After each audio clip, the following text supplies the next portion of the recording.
اس کے اندر باقاعدہ تقوی ہو، پرہیزگاری ہو، اللہ کا خوف ہو، اور سب سے ضروری چیز اچھے اخلاق ہو۔ نبی اکرم علیہ السلام کی خدمت میں عرض کیا گیا تھا، یا رسول اللہ ایک بی بی بڑا صدقہ کرتی ہے پر اپنی زبان سے تکلیف دیتی ہے پڑوسیوں کو، صدقات بڑے کرتی ہے، سخی بڑی ہے، تو حضور نے فرمایا دوزخی ہے۔ یا رسول اللہ ایک بوڑھی اماں پنیر کے خشک ٹکڑے صدقہ کرتی ہے، غریبنی ہے، پر یا رسول اللہ اخلاق کی بڑی اعلیٰ ہے، اللہ کے محبوب نے فرمایا اسے بتا دو رب اسے جنت عطا فرمائے گا۔ وہ جنتی بی بی ہے اس لیے کہ اخلاق عمدہ ہے، اس کا لہجہ عاجزی والا ہے، اس کے لفظوں میں خوبصورتی ہے، وہ اپنی زبان کے تیر برسا کے دلوں کو گھائل نہیں کرتی۔ تو اخلاقی رویوں کی عمدگی یہ انسان کے لیے جنت کا رستہ آسان کرتی۔ پھر گھر کے اندر کچھ دینی ماحول بنایا جائے، اور دینی ماحول سے ہمارے ہاں لوگ یہ مراد لیتے ہیں کہ میں جناب اچھی باتیں کروں، عمدہ تقریر کروں گھر کے اندر، میں اپنے بچوں کو واقعات سناؤں صحابہ اور اہل بیت کے، بڑی اچھی بات ہے، اس سے بھی انقلاب آئے گا۔ لیکن ہمیں پتہ ہے نبی پاک علیہ السلام نے کیا فرمایا؟ حضور نے فرمایا کچھ نفل نماز گھر میں بھی پڑھا کرو۔ تم اپنی عبادات کا ماحول گھر کے اندر بناؤ، تمہاری طبیعت گھر میں لگے، تمہارا گھر سجدے سے آباد ہو۔ نبی اکرم صلی اللہ تعالی علیہ وآلہ وسلم نے فرمایا اپنے گھر کے اندر کچھ وقت گزارو عبادت میں۔ خود بخود تمہارے بچوں کو ہم نے دیکھا ہے گھر کے اندر نماز کی نیت باندھے تو جس چھوٹے بچے کو بالکل پتہ نہیں نہ ہوتا نماز کیا ہے، وہ بھی ساتھ آ کے کھڑا ہو جاتا ہے، سجدہ نہ کرنا آئے تو مصلی پہ لیٹ جاتا ہے۔ گھر کے اندر دین کی آپ تقریر نہ شروع کریں، آپ عمل کریں۔ آپ کا لہجہ میٹھا ہے تو مٹھاس آگے تقسیم ہوگی۔ آپ کے بچے جو انداز آپ کے والدین کے ساتھ آپ کا دیکھیں گے وہ رویہ آپ کے ساتھ اختیار کر لیں گے۔ اگر سچائی کا پہلو گھر کے اندر آئے گا بچے سمجھیں گے ہمیں سچ بولنا ہے۔ اگر وہ کبھی اپنے باپ کو حضور کی یاد میں روتا دیکھیں گے تو وہ بھی کہیں گے مدینے جانا ہے۔ اگر وہ کبھی نبی پاک علیہ الصلوۃ والسلام کی محبت کی گفتگو دیکھیں گے تو خود بخود وہ بات اتر جائے گی۔ گھر کے اندر اگر بڑا کچھ ہوتا ہے، آج جی میرا دل کر رہا ہے میں نے پکوڑے کھانے ہیں، آج جی میرا دل کر رہا ہے میری مرضی کی فلاں چیز پکائی جائے، آج میرا دل کر رہا ہے فلاں چیز گھر میں لائی جائے، تو کبھی کبھی یہ بھی دل کرنا چاہیے کہ آج میرا دل کر رہا ہے گھر میں سورہ یاسین پڑھی جائے، آج میرا دل کر رہا ہے گھر میں اللہ کا ذکر کیا جائے۔ نبی کریم صلی اللہ تعالی علیہ وسلم نے فرمایا ایک وہ گھر ہے جس میں اللہ کا ذکر ہوتا ہے اور ایک وہ گھر ہے جس میں اللہ کا ذکر نہیں ہوتا۔ ان دونوں گھروں کی مثال زندے اور مردے کی ہے۔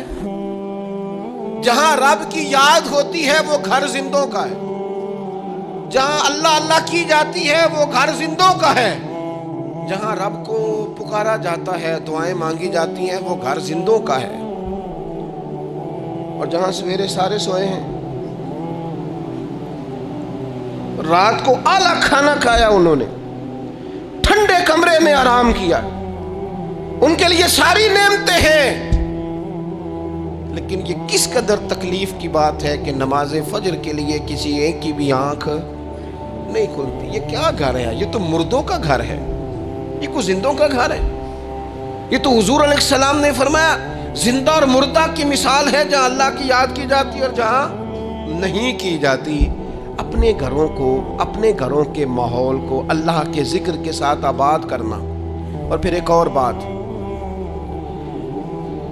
جب ہم اچھے لوگوں کے پاس بیٹھتے ہیں تو اچھائی لے کے لوٹتے ہیں، اور یہ ہمارے ہاں نا ایک بہانہ آج کل بنا لیا گیا ہے کہ اچھے لوگ ملتے نہیں۔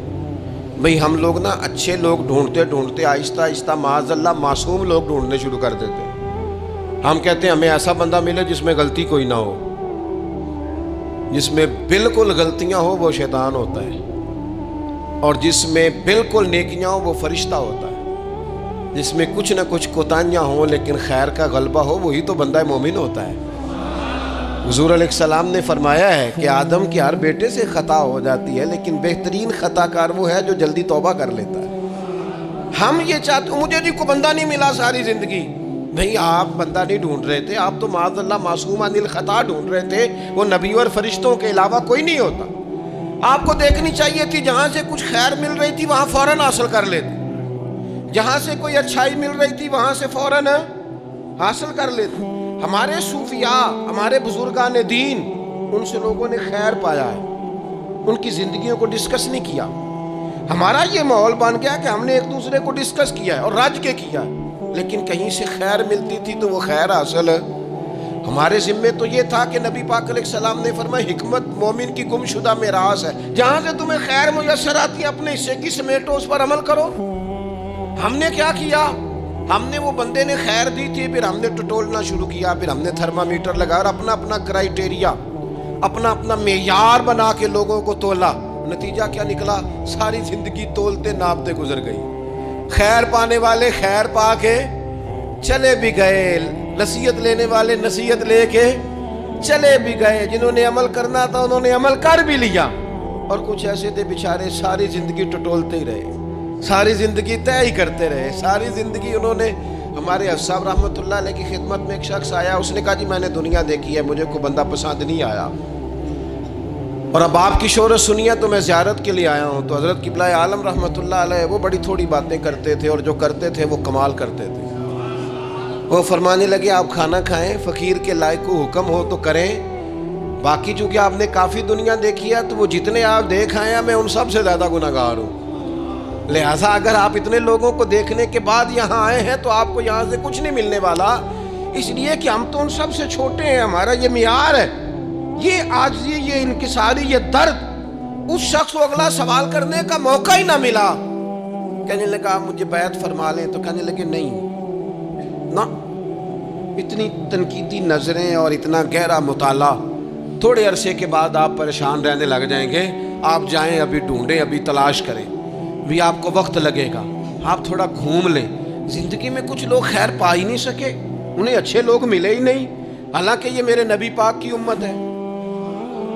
میں بڑی بات کرنے لگا ہوں، بڑی، اگر آپ کی سمجھ میں آئے تو یہ حضور کی امت ہے. کنتم خیر امت، یہ نبی پاک پر نازل ہونے والے قرآن کا فیصلہ ہے.